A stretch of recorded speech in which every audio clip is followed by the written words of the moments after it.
Bonjour et bienvenue dans la chronique ciné, en partenariat avec le Rex. Vous êtes sur 42 TV, c'est Joe, et aujourd'hui je vous parle de Mémoire d'un escargot. Mémoire d'un escargot, c'est le deuxième long métrage d'Adam Elliott, et le septième opus de la trilogie des trilogies. Adam Elliott, c'est un réalisateur de films d'animation en stop motion, et plus précisément clay motion, mais qu'il préfère qualifier, lui, de clayographie. Ouais, je sais ce que tu te dis. Aujourd'hui, il name drop des concepts à volo et je bite que dalle. Mais ne t'inquiète pas, jeune internaute, je viens éclairer ta lanterne.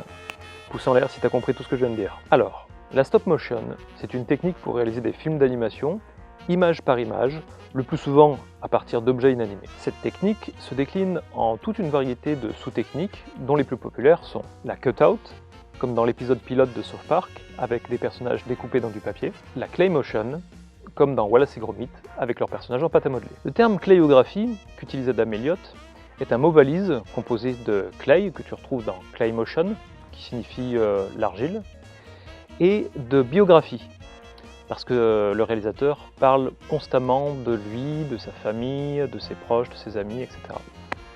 Je viens de réaliser que je fais des chronimas, des chroniques sur le cinéma. Tu l'avais ?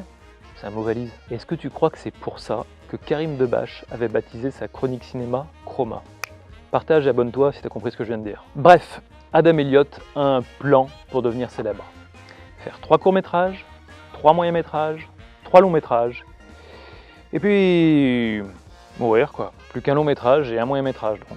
Alors avertissement, c'est de l'animation pour adultes. J'ai pas dit pornographique et ultra-violent, j'ai dit pour adultes.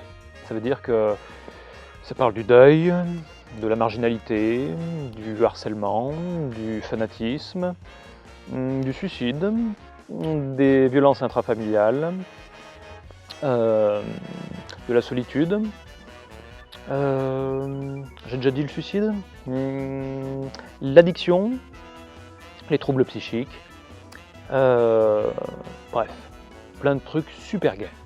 Oh mais rassurez-vous, c'est gay parfois, il m'est même arrivé de sourire. En même temps, j'ai un humour particulier. Si je devais vous le résumer en un mot, c'est un film qui parle de dépression.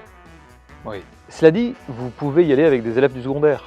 Des 12-17 ans. Si ça se trouve, ils vont se retrouver dans certains des thèmes évoqués. Bon, par contre, ça implique que vous êtes un adulte responsable et que vous preniez le temps de débriefer toutes les thématiques évoquées avec eux. J'ai pas envie de vous raconter l'histoire, mais disons que ça m'a évoqué l'œuvre de Tennessee Williams, et en particulier La Ménagerie de verre. Alors à titre personnel, j'ai pensé à Psychonautas en 2015, de Alberto Vasquez et Pedro Rivero.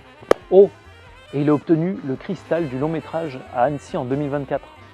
Bon, c'est Flo qui a raflé tout le reste, ça vous le savez déjà. C'était Joe, si ce que je raconte vous intéresse, vous pouvez me retrouver au Rex une fois par mois pour Ciné Surprise, ou alors sur mon podcast, Zawa Radio.